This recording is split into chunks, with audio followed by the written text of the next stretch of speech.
Shkojmë tani në Lezhë në raportimin e kolegut ton atje Elvis Hila për një incident që ka ndodhur në aktivitetin e Partisë Socialiste gjatë prezantimit të kandidatëve për deputet në sheshin Gjergj Kastrioti të Lezhës. Po çfarë ka ndodhur konkretisht dhe si është shënuar ky incident në qytetin e Lezhës? Përshëndetje Elvis.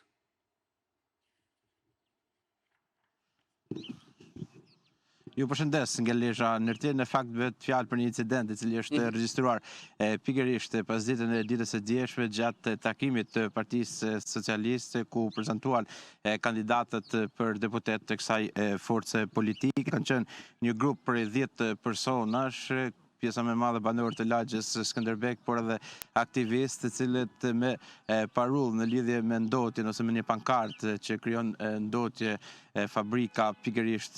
me mbetje me origjinë shtatësore e cila ndodhet në këtë zonë janë afruar pranë takimit që po mbahej nga Partia Socialiste në sheshin Gjergj Kastrioti dhe në ato momente ka patur përplasje mes aktivistëve dhe policisë bashkiake, por edhe banorëve ku 3 prej tyre u shoqëruan në polici ku mbajten për disa orë, ndërsa për njërin prej tyre janë referuar materialet edhe në prokurinë e Lezhës pasi bëhet me dije se ka qelluar pra drejtorin e policisë bashkiake duke i referuar edhe njoftimit të policisë, ndërkohë që në lidhje me këtë situatë ka patur reagime edhe nga Partia Demokratike, por edhe nga Partia Socialiste. Mbrëmjen e kaluar ishte vetë drejtuesi politik i Partisë Demokratike në qarkun e Lezhës Agrën Xhekmarka i para ambienteve të komisariatit të Lezhës duke cilësuar shoqërimin e personave pra si një veprim të stisur nga policia bashkiake dhe të përdorur politikisht. Sipas tij, protesta ishte pasore dhe kishte vetëm një parull me mesazhin "na morët frymën", duke i referuar ndotjes që krijohet nga fabrika, ndërsa në mbështetje ishin edhe kandidatet e kësaj force politike, Xhinxhoni dhe Lindita Metalie, dhe pas disa orësh ata u liruan, pra personat që ishin shoqëruar në polici, ndërkohë që ditën e sotme Partia Socialiste përmes një reagimi akuzon Partinë Demokratike për manipulim të opinionit publik dhe përpjekje për të krijuar tensione politike. Sipas reagimit të PS-s, protesta ishte një tentativë për të prishur mitingun elektoral dhe një skenar i parapërgatitur për të prodhuar një lajm politik, ndërsa Selia Roz thotë se nuk do të tolerojë ndërhyrje të paligjshme në aktivitetet e saj dhe fton aktorët politik të ruajnë qetësinë dhe të mos provokojnë incidente të panevojshme, pra siç ishte ai i ditës së djeshme pikërisht në sheshin Gjergj Kastrioti, teksa po prezantoheshin kandidatët e Partisë Socialiste, ku ishte i pranishëm edhe vetë drejtuesi politik i PS-s, ministri i drejtësisë Ulsi Manja. Okej, mirë, ndjekim aktivistët së bashku dhe edhe deputetin Xhekmarka, që është drejtuesi politik i qarkut të Lezhës për Partinë Demokratike, dhe rikthehemi sërish. Kemi disa muaj që protestojmë me të njëjtin grup për çështjen e fabrikës në lagjen e tyne. E morën vesh në moment fundi që do vinte Rama në qytet. Ne ka disa kohë që përpiqemi të komunikojmë me të, kemi protestuar para kryeministrisë. Aty kemi taku persona që punojnë te platforma për bashkëqeverisje. Na thonë që do bëjmë diçka, u bën më shumë se një muaj që kemi qenë atje dhe nuk ka ndodhur asnjë gjë që nga takimi i fundit dhe u organizu moment fundit që me shku te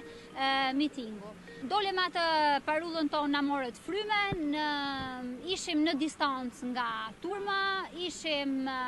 nuk po bërtisnim asnjë gjë. Në momentin që na kanë pa policia bashkiake, u turrën drejt nesh, na goditën edhe një pjesë tonën e shoqëruan.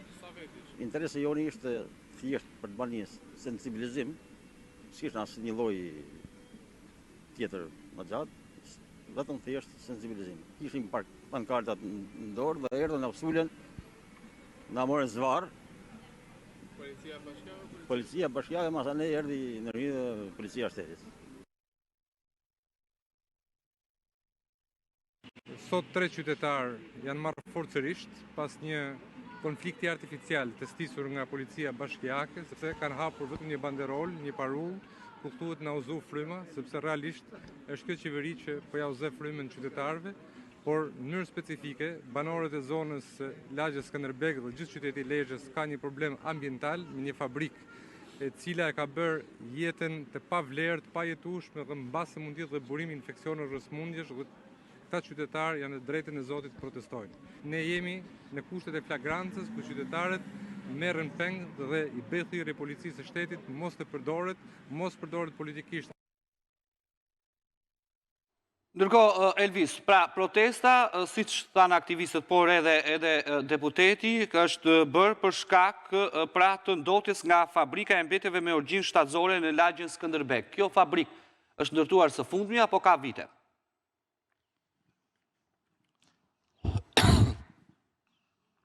Jo, në fakt ka për një dekade që është funksionale pikërisht në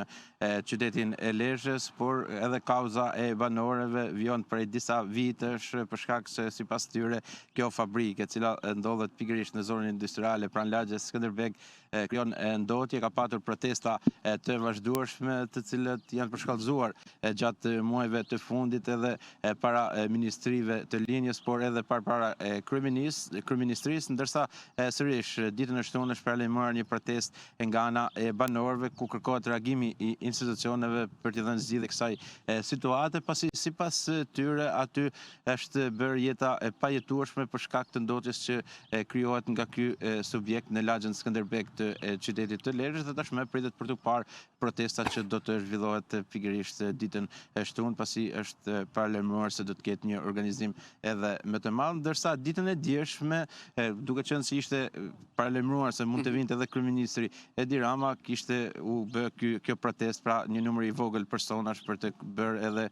dhe për të kërkuar sensibilizimin e qeverisë për të marrë masa ndaj këtij subjekti për të shmangur edhe ndotjen, por që u shoqërua pra edhe me këtë incident që përmendëm edhe pak më sipër.